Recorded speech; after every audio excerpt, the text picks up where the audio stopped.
Do you know that the average person wastes over 2 hours every single day just scrolling, delaying, and avoiding? That's a whole month lost every year gone forever.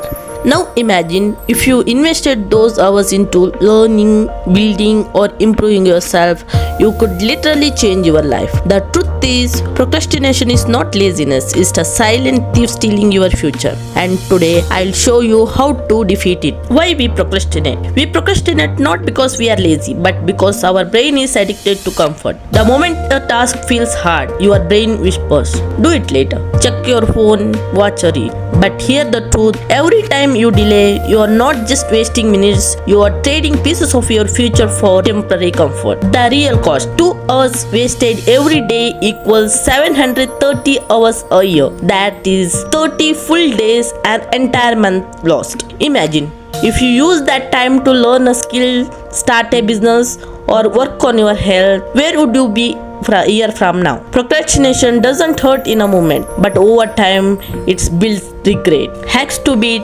procrastination.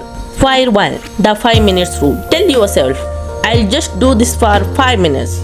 Once you start, momentum takes over. Fire 2. Break it down. Don't say I'll finish the whole project. Say I'll finish the first step. Small wins lead to big result. Remove distractions. Put your phone in another room. Create a focus zone. Don't find temptation. Eliminate it. So here the challenge, don't wait for motivation. Motivation comes after you start, not before. Pick one thing you have been delaying and do it for just 5 minutes today, because tomorrow is not promised. Your future self is waiting and they are begging you to take action now. Don't let procrastination steal another day of your life.